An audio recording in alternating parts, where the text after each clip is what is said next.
실수 이후에 명언 산책에 더 가까이 접촉하다. 글쓴이 김미숙 2024년도 12월 1일에 명언 산책을 야심차게 시작했다. 작년에도 명언 산책으로 2024년과 2025년을 이어갔다.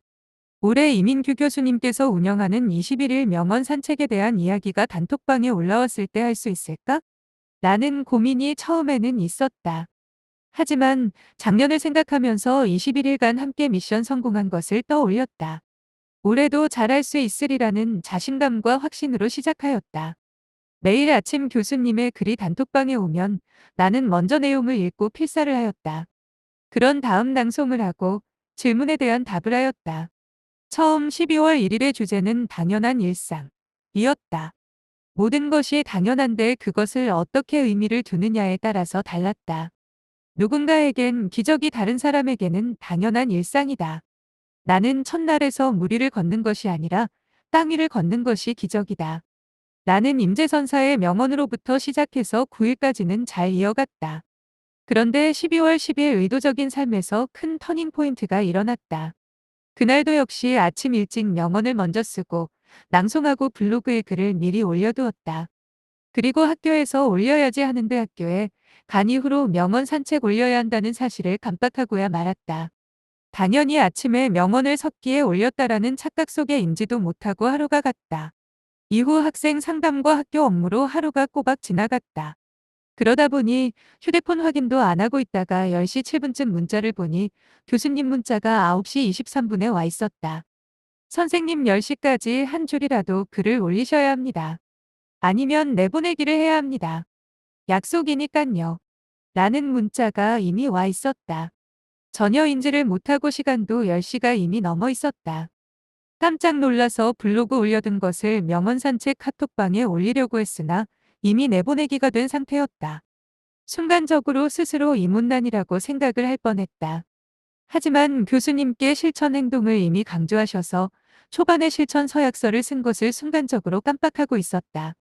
약속, 이행, 실천의 중요성을 내가 잠시 깜빡하고 있었던 것이다. 교수님께서 Please find something good in this situation 이라고 말씀을 전해주셨다. 주변에 선한 일을 하자.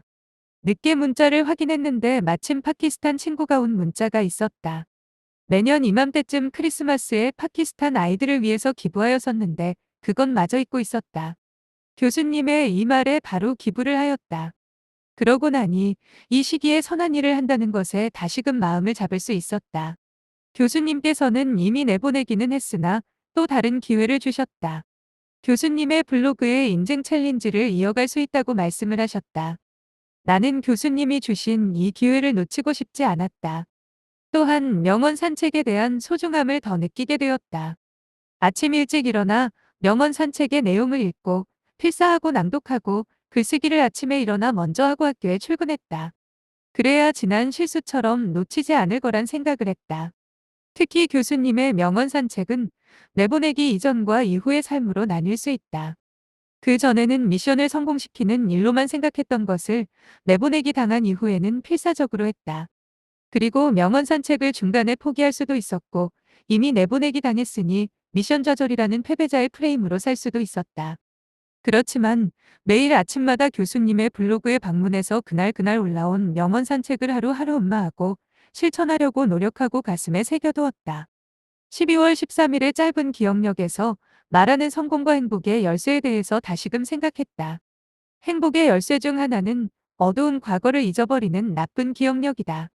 지우개로 깨끗이 지워야 할 때도 필요하다. 과거의 실수를 잊어버리고 다시 시작하는 것. 이것이야말로 행복의 열쇠이다. 또한 12월 17일의 둔감력 기르기는 특히 학생들이 오해하고 친구끼리 서로 소원해지는 것 중 하나라는 것이어서 더 인상적이다. 너무 심각하게 생각하지 마라. 너무 깊이 생각하는 모든 것은 문제가 된다. 니체의 말이다. 때로는 너무 예민하게 반응하고 그로 인해서 오해가 쌓이게 된다는 것이다. 둔감력을 기르고 모르는 척 심각하게 생각하지 않는 것도 중요하다는 점이다. 2025년 도에도 비록 단톡에서 내보내기를 당해서 함께한 명언 산책 가족들과 함께 하지 못하고 셀프 인증을 따로 했지만 이민규 교수님께서 그래도 함께 끈을 이어주게 되어서 명언 산책 2025년도 21일을 이어갈 수 있었다. 명언은 나에게 꿀물이다. 하루하루 달콤한 꿀물 한 잔씩 마시고 당 떨어지지 않게 에너지를 유지할 수 있도록 해주었다. 매일의 명언 산책을 교수님께서 주고 그것으로 하루를 시작하고 마무리할 수 있었다. 이것을 끝까지 완성하고 갈라쇼까지 초대해 주셔서 무한한 감사를 드린다.